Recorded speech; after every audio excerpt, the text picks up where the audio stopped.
소상공인 지원받는 법, 소상공인이 꼭 알아야 할 세무법률에 대해서 강의할 김명석 세무사입니다. 반갑습니다. 먼저 본 강의는 코로나 방역수칙을 준수하여 촬영하고 있습니다.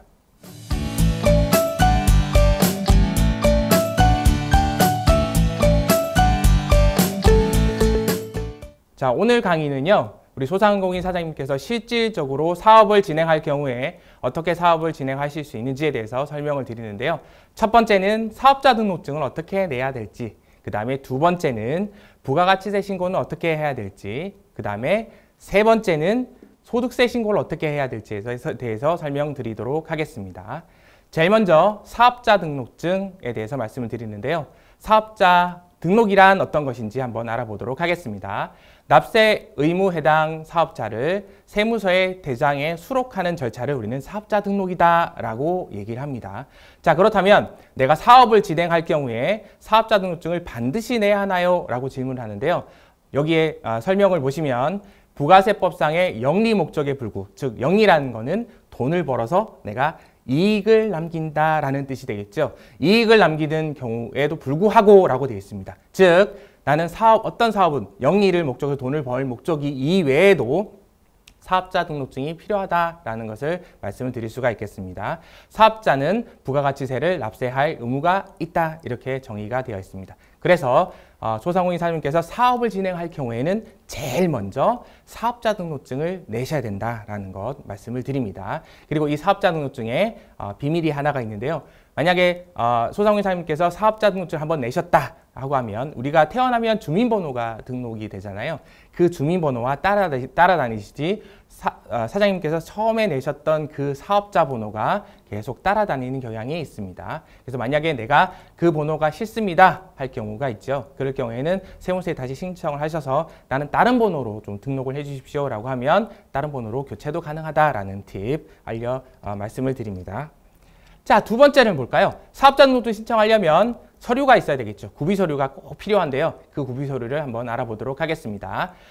우선 사업자 등록 신청서가 필요한데 신청서는 관할세무서에 가시면, 자, 관할세무서란 얘기는 사업장 주소지 관할세무서입니다. 내가 만약에 마포구다 그러면 마포세무서가 되겠죠. 그래서 이 마포세무서를 찾아가시면 민원실에 가면 우리 서류가 쭉 이렇게 나와 있습니다. 그 서류에 사업자 등록 신청서라는 게 있는데요. 그 사업자 등록 신청서를 보시고 내가 작성을 하시면 되겠습니다. 내가 거기에 들어가는 주소라든지 업태, 종목, 그 다음에 내가 월세이면 월세, 전세이면 전세, 이 부분을 기록을 하시면 되겠고요. 그 다음에 내가 어떤 사업을 진행하겠다라는 목적도 거기다 간단하게 적으시면 되겠습니다.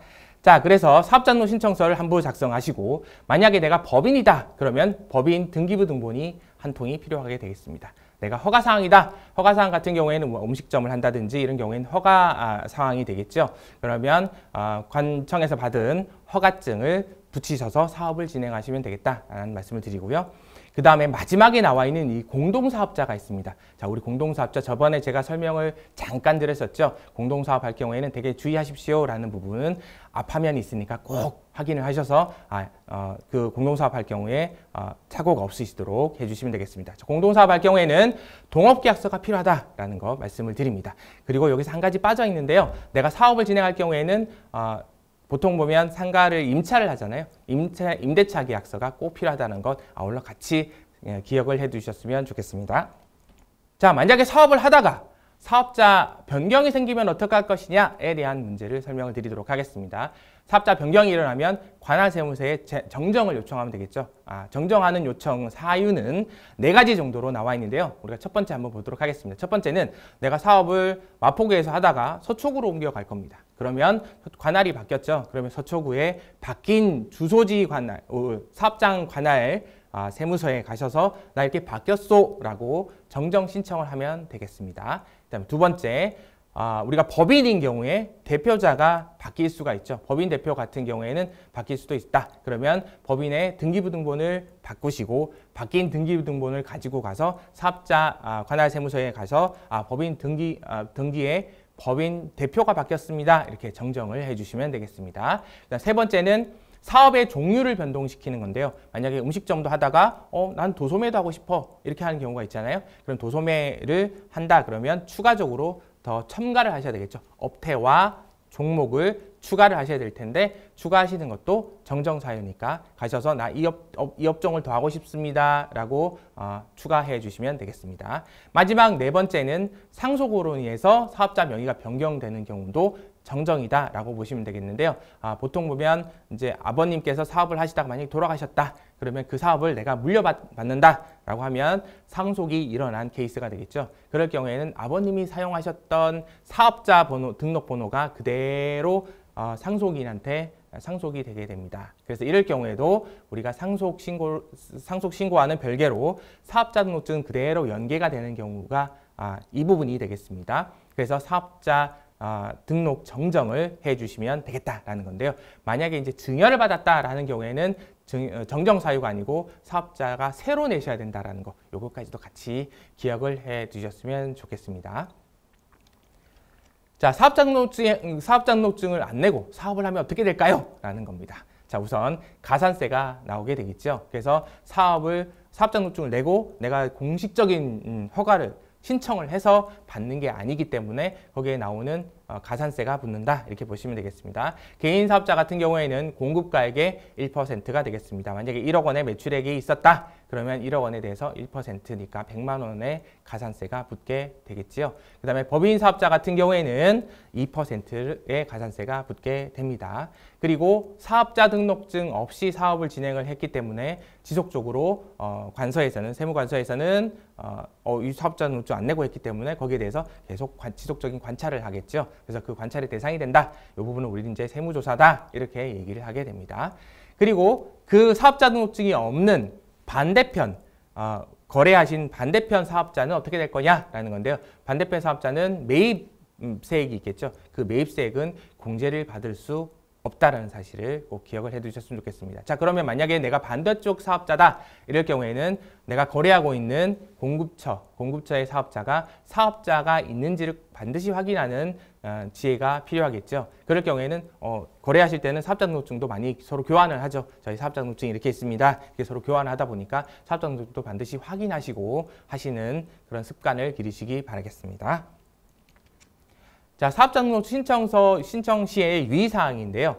자, 첫 번째는 개인 사업자 같은 경우에는 유형별로 신청을 하셔야 됩니다. 자, 유형은 세 가지가 있어요. 하나는 일반 과세자, 두 번째는 저번 시간에 말씀드렸던 간이 과세자, 그 다음에 세 번째는 국가에서 정한 면세 항목을 거래하겠다 할 경우에는 면세 사업자가 되겠습니다. 특히 이제 면세 사업자의 대표적인 사례들이 이제 병원들이겠죠. 병의원들. 이런 경우에는 면세사업자. 그 다음에 뭐 도서출판 이런 경우에도 면세사업자. 그 다음에 농수산물 취급하시는 곳 이런 경우도 대표적으로 면세사업자가 되겠습니다. 그래서 내가 사업자 신청을 하실 때는 어떤 유형의 사업자인지를 꼭 파악을 하셔야 되겠죠. 그래서 그 부분을 신청서에다가 기입을 하시면 되겠다라는 거고요. 두 번째 나오네요. 임대차 계약서를 반드시 첨부를 하셔서 해주셔야 되겠고요. 여기 한 가지 팁을 드리면 임대차 보호법에 상가 임대차 보호법이 있습니다. 상가 임대차의 보호법에 보호를 받으시려면 확정일자라는 걸 받으셔야 됩니다. 예를 들어서 보증금 1억 원에 월세 100만 원 이렇게 계약을 했다. 그럴 경우에는 이 100만 원, 보증금 1억 원을 내가 혹시 못 받을 경우도 생길 수 있잖아요. 이럴 경우를 대비를 해서 우리가 확정일자를 받는데요.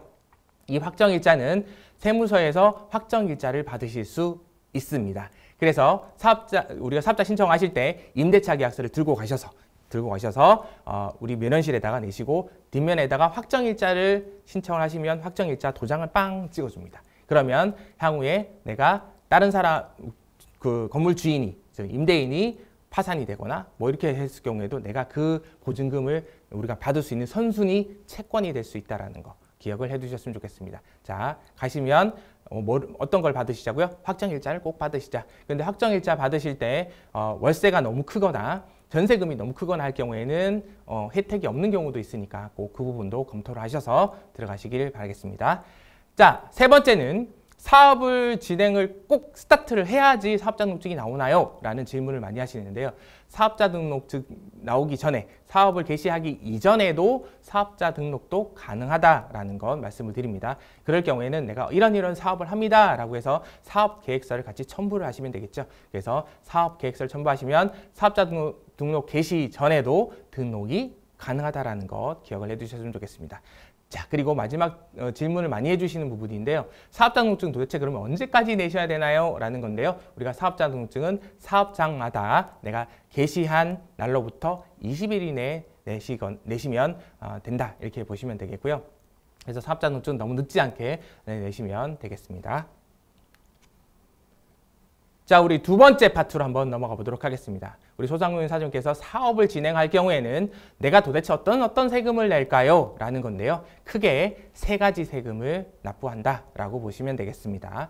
첫 번째는 저번 시간에 말씀드렸던 부가가치세를 납부할 의무가 있겠고요. 그 다음에 두 번째는 소득세 납부할 의무가 있습니다. 사업으로 인해서 소득이 발생하잖아요. 자, 이 소득의 개념은 어떤 개념이냐면 내가 벌었던 매출액이 있죠. 매출액을 우리 소득세법상에서는 총수익금액이다라고 얘기합니다. 총수익금액에서 쓰는 비용이 있잖아요. 인건비도 나가고 카드 비용도 나가고 그 다음에 재료를 사오시는 여러 가지 세금계산서 비용도 있습니다. 이런 비용들을 차감한 것을 우리는 소득이다라고 부릅니다.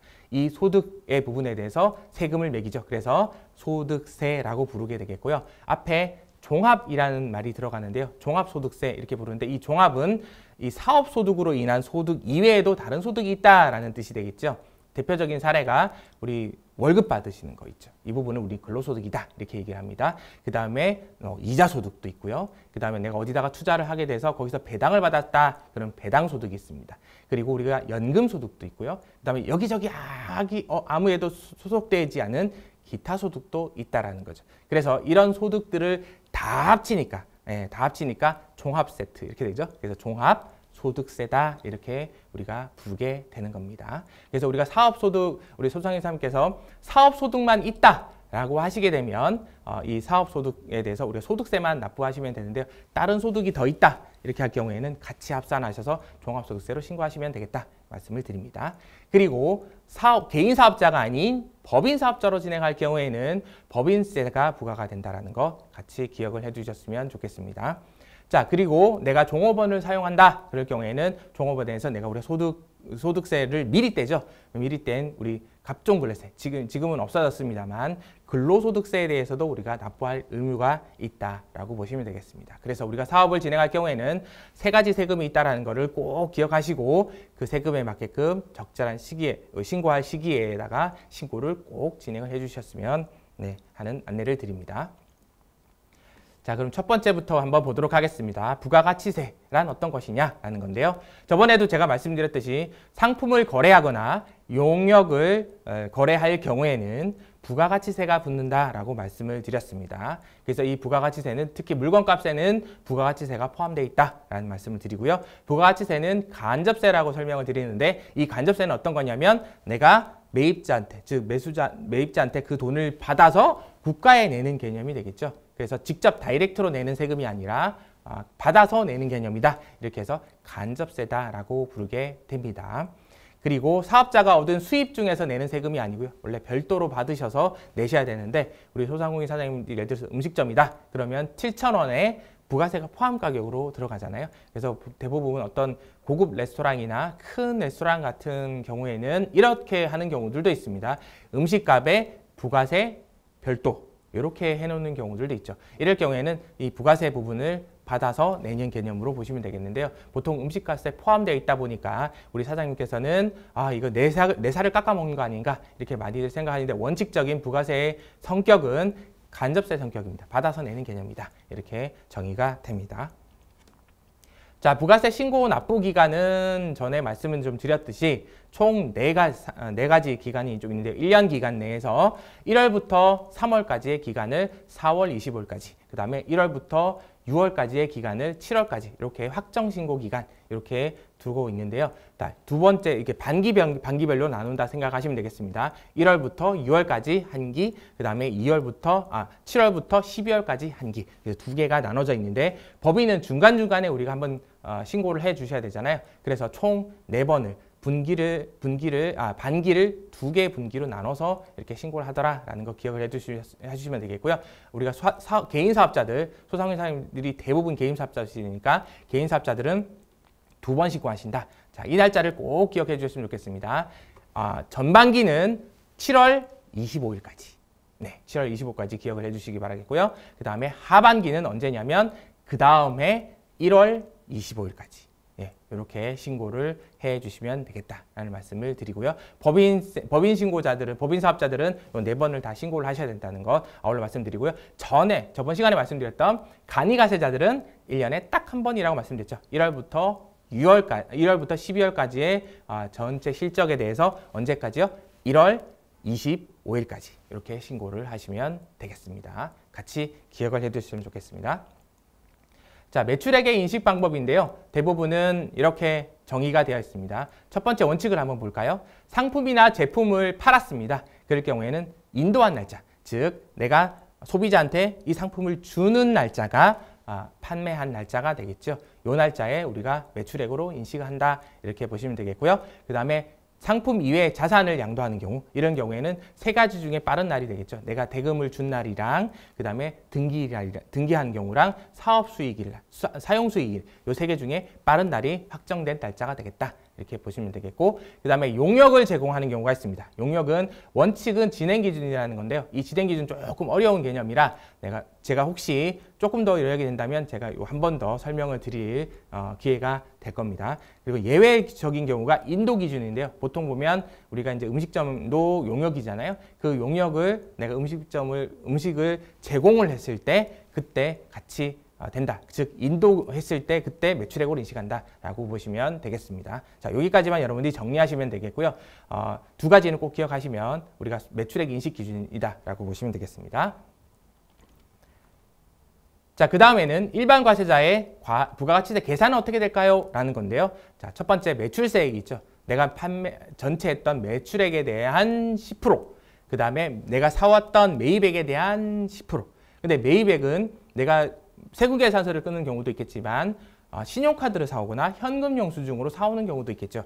거기 안에 10%가 또 포함이 되어 있습니다. 그 10%까지 포함한 게 매입세이다라고 보시면 되겠습니다. 그래서 매출세액에서 매입세액을 빼면 내가 납부할 세금이 나온다. 이런 구조, 이렇게 구조만 기억을 하시면 되겠고요. 여기에다가 내가 신고가 잘못됐거나 이런 경우에는 가산세가 붙겠죠. 그래서 플러스 가산세 이렇게 하시면 내가 부가가치세 납부할 금액이 나온다 이렇게 생각하시면 되겠습니다. 여기서 제가 전에도 말씀드렸듯이 이 부가가치세를 줄이시려면 어떻게 해야 될까요? 라는 거죠. 매출액은 픽스되어 있다라는 거죠.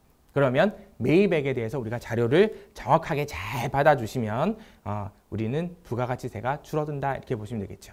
그래서 전에 말씀드렸던 팁 기억나시나요? 네, 매입 부분에 대해서 내가 자료를 정확하게 잘 받자. 예, 이렇게 제가 설명을 드렸습니다. 꼭 기억하셔서 부가가치세를 절세하시기를 간절히 바랍니다. 자, 그 다음 3번째 파트로 한번 넘어가 보도록 하겠습니다. 3번째 파트는 소득세 신고하기가 되겠습니다. 내가 벌었던 매출액, 그 다음에 내가 썼던 비용을 가지고 소득이 나타난다고 말씀드렸죠. 그 소득에 대해서 내가 신고를 할 텐데요. 이 소득세는 어떻게 신고를 해야 될까요? 라는 부분이 되겠습니다. 자, 타소득과 합산한다라고 말씀드렸습니다. 그래서 타소득이란 얘기는 이자소득, 배당소득이라고 쭉 말씀드렸었죠. 이 부분을 우리는 합쳐서 종합세트다. 그래서 종합소득세라고 부른다고 설명을 드렸고요. 자, 5월 말까지 신고하시는 거가 원칙이 되겠고요. 특히 소득이 높으신 분들, 특히 매출액이 높으신 분들 같은 경우에는 성실신고자라는 분들이 계십니다. 이 성실신고자들은 한 달 더 기간을 두네요. 그래서 6월 말까지 신고하시면 되겠습니다. 자, 그래서 우리 소득은 총수익 금액에서 필요경비를 빼는 거를 우리 소득이다라고 말씀을 드렸고요. 자, 그러면 우리 절세 방안은 어떤 것이 있을까요? 라는 건데요. 크게 2가지로 압축할 수가 있습니다. 첫 번째는 사업을 진행할 경우에 명의를 어떻게 쓰느냐에 따라서 갈라지게 되겠죠. 명의를 한 사람 쓰느냐, 2사람 쓰느냐. 그 다음에 예를 들어서 명의 쓰시는 분이 되게 소득이 되게 높아요. 그러면 다른 명의로 쓰면 아무래도 전체적으로 금액이 줄어들게 되겠죠. 그래서 이 소득 부분에 대해서 말씀을 드리는 거죠. 명의 분산도 마치 진행을 하시면 되겠고요. 자, 그 다음에 2번째는 한번 볼까요? 제가 아까 설명드렸듯이 경비. 이런 경비들을 잘 찾아낸다라는 거죠. 찾아낸다는 얘기는 내가 소실되어 있던 그런 경비들을 잘 우리가 발굴해낸다라고 보시면 되겠습니다. 자, 밑에 칸을 보시면 연간 7,500만 원 미만의 사업자 같은 경우에, 소상공인 사장님들 같은 경우에는 장부기장의 의무가 없습니다. 그래서 우리가 간편장부로 신고를 하시면 되겠다라는 말씀을 드리고요. 자, 이 초과 사업자들이 만약에 장부를 하지 않으셨다, 그럴 경우에는 무기장 가산세 20%가 붙는다는 거 아울러 기억을 해 두셨으면 좋겠습니다. 자, 소득세 계산은 어떻게 될 거냐라는 건데요. 앞에 부가가치세 신고한 거랑 비슷하게 결정이 되는데, 내가 벌었던 총 수익 금액이 있습니다. 총 벌었던 총 수익 금액에서 내가 썼던 비용, 그래서 총 수익 금액과 비용을 빼면 소득이라고 말씀드렸습니다. 그 소득에 대해서 우리가 세금을 내는데, 거기에 대해서 한 가지 더 종합소득세 신고는 소득공제라는 걸 해주죠. 소득공제라는 걸 해주는데, 그 소득공제는 인적 사항들이 다 들어가게 되죠. 그래서 소득공제는 뒤쪽에 잠시 제가 설명을 좀 드리도록 하겠습니다. 이 소득공제를 빼면 그 부분에서 이제 과세표준이고요. 거기다 과세표준 세율 곱하시면 세금이 나온 구조다, 이렇게 보시면 되겠습니다. 자, 소득공제는 이렇게 되네요. 기본공제가 있습니다. 사람 한 명당 우리가 150만 원씩을 공제를 해주더라라는 부분이 되겠고요. 추가공제는 우리가 연로자 70세 이상의 우리 부양가족들을 부양하고 있다, 그럴 경우에는 100만 원 공제를 해주시면 되겠고요. 장애인이라든지 부녀자 이런 경우, 그 다음에 한부모 공제 이런 경우까지 같이 챙기셔서 소득공제를 받으시기 바라겠습니다. 자, 기본 세율을 한번 보도록 하겠습니다. 우리나라의 종합소득세 세율은 누진구조라고 전에 잠깐 말씀을 드렸는데요. 1,200만 원 소득 구간이 이제 과세표준 구간입니다. 이 과세표준 구간이 1,200만 원부터 시작을 해서 10억까지 이렇게 구조로 되어 있습니다. 그래서 6에서 45%까지 이렇게 적용을 받을 수 있다는 거 기억을 해두셨으면 좋겠고요. 그래서 우리 사장님께서 열심히 사업하시고 코로나가 빨리 종식이 돼서 으쌰으쌰 하셔가지고 많이 버셔서 10억이 넘어가셔서 세금도 이렇게 많이 내실 수 있는 그런 시기가 꼭 오리라고 저는 믿습니다. 자, 다섯 번째 테마는 원천징수가 되겠습니다. 우리가 사용하게 되면 인건비를 사용하실 텐데, 그 근로소득세라든지 그 다음에 원천징수한 금액도 우리가 국가에다가 납부를 해야 되잖아요. 그래서 원천징수에 대해서 잠깐 설명을 드리면, 근로소득자가 있거나 그 다음에 일용소득자가 있거나 그 다음에 사업소득자가 있거나 이 세 가지 부류에 대해서는 원천징수를 미리 해서 우리가 세금 돈을 지급을 할 때 원천에다가 돈을 미리 뗀다, 이렇게 해서 원천징수라고 하는데요. 이 원천징수를 미리 해서 국가에다가 납부한다, 이렇게 기억을 하시면 되겠고요. 자, 그러면 내가 사업을 진행할 경우에는 장부기장을 꼭 해야 되나요? 할 때 그때 질문을 주셨는데, 여기에 7,500만 원이란 숫자가 나오게 됩니다. 자, 밑에 한번 볼까요? 기타 서비스업 밑에 보시면 단순 경비율은 2,400만 원이라고 되어 있고, 그 다음에 기준 경비율은 2,400만 원 이상, 그 다음에 간편장부 대상자는 7,500만 원 미만, 이렇게 되어 있죠. 아까 제가 7,500만 원 미만 사업자는 간편장부라고 말씀드렸는데, 이 간편장부는 국가에서 그냥 총수익금액, 그 다음에 경비를 그냥 간편하게 집계해가지고 신고하는 절차가 되겠죠. 그래서 간편장부를 사용하시게 되면 좀 편리하게 신고를 하실 수 있어서 7,500만 원 미만자들은 장부 의무까지 없다라는 거 아울러 여기에서 나오니까 꼭 기억을 해두셨으면 좋겠고요. 매출액이 되게 높다 하시는 분들 같은 경우에는 우리가 성실신고자다라고 나오는데요. 우측을 한번 볼까요? 우측에 보시면 성실신고자 나와 있습니다. 도소매업 같은 경우에는 15억 원 이상, 그 다음에 제조업 같은 경우에는 7.5억 원 이상, 기타 사업자, 서비스업 같은 경우에는 5억 원 이상이 되시는 사업자들 같은 경우는 매출액 기준입니다. 당해 매출액 기준, 당해 매출액이 이 금액이 되신다 하시면 성실 사업자로 분류가 되셔서 우리 법인 사업자와 비슷하게 아주 까다로운 절차를 거친다라고 보시면 되겠고요. 세무조사도 이 성실신고자 사업자 대상으로 세무조사가 많이 나옵니다. 그래서 우리 성실신고하시는 소상공인 사장님께서는 반드시 우리 세무대리인하고 잘 상의하셔서 적정하게 신고를 해주셨으면 좋겠습니다. 자, 간편장부 대상자에서 제가 설명을 드렸듯이 이렇게 간편장부 대상자는 7,500만 원 미만이다 이렇게 정의를 해드렸는데요. 업종마다 조금 다르긴 하지만 기준 금액은 7,500만 원이다 이렇게 생각하시면 되겠는데요. 만약에 간편장부를 내가 대상자인데 저는 복식부기로 하고 싶어요 하는 경우도 있잖아요. 복식부로 하는 경우 이런 경우에는 이렇게 우리 세액공제까지 해준다라는 거. 세액공제는 20% 이렇게 공제를 해주니까 기억을 해주셨으면 좋겠고요. 어떤 사업자님 같은 경우에는 처음부터 간편장부지만 복식부로 계속해서 기장을 해오시는 분들도 계십니다. 향후에 계속 발전이 되어 가실 거를 전제로 하셔서 미리 하시는 분도 계시니까 미리 하시는 것도 그렇게 나쁘지는 않습니다. 이렇게 세액공제까지 해주니까 이 혜택도 한번 꼭 지켜봐 주시기 바라겠습니다. 자, 사업용 계좌 개설 의무가 있는데요. 사업을 진행하실 경우에는 사업용 계좌가 개설이 되셔야 되는데 직전 연도에 3억 원 이상이 됐다. 이럴 경우에는 도소매업이 대표적인 사례가 3억 원이 넘어가시면 사업용 계좌를 꼭 개설을 해주셔야 된다는 거죠. 그래서 우리가 홈택스에 들어가시면 사업용 계좌를 개설하는 박스가 있습니다. 그 박스에 들어가셔서 주로 사용하시는 사업용 계좌를 개설을 해 주시면 되겠고요. 만약에 사업용 계좌 개설 의무자가 있는데 이런 의무자는 복식부기 의무자인데요. 이분들이 사업용 계좌를 사용하지 않으셨다 할 경우에는 가산세가 나옵니다. 그래서 5월 달에 신고하실 때 보면 안내문에 밑에 보면 사업용 계좌 개설 미신고할 경우에는 NO라고 되어 있습니다. 개설이 안 돼 있다. 그럴 경우에는 빨리 가셔서 계좌 개설을 신고를 하시면 거기 가산세를 벗어날 수 있으니까 반드시 그 부분을 확인하셔서 계좌 개설 신고를 꼭 해주셨으면 좋겠습니다. 자, 만약에 사용하지 않으셨다. 그럴 경우에는 미사용 금액의 2%의 가산세인데 0.2%인데요. 이 0.2%가 생각보다는 큽니다. 왜냐하면 미사용 금액입니다. 이 미사용 금액에는 매출액도 포함되지만 비용도 포함이 되죠. 그래서 이 두 가지를 다 합치면 꽤 큰 금액의 가산세가 나옵니다. 그래서 불필요한 가산세는 오히려 절세의 적이 되죠. 그래서 절세의 절대 적이 되기니까 이 부분은 반드시 계좌 개설 신고는 하셔서 그 부분에 불이익이 없도록 꼭 신경 써주시기 바라겠습니다. 자, 오늘 강의는 사업자 등록증, 사업을 진행할 경우에 사업자 등록증은 어떻게 해야 되는지에 대한 걸 설명을 드렸고요. 그 다음에 두 번째는 부가가치세 신고는 어떻게 하시는지, 세 번째는 소득세 신고는 어떻게 하는지, 그리고 마지막 메뉴는 사업용 계좌 개설은 이렇게 합니다 라고 해서 제가 설명을 드렸습니다. 자, 사장님들 열심히 하시고 그 부분은 반드시 성공으로 다시 이어지리라고 저희도 옆에서 열심히 응원하도록 하겠습니다. 화이팅입니다, 사장님. 네, 수업 받으시라 수고 많으셨습니다. 감사합니다.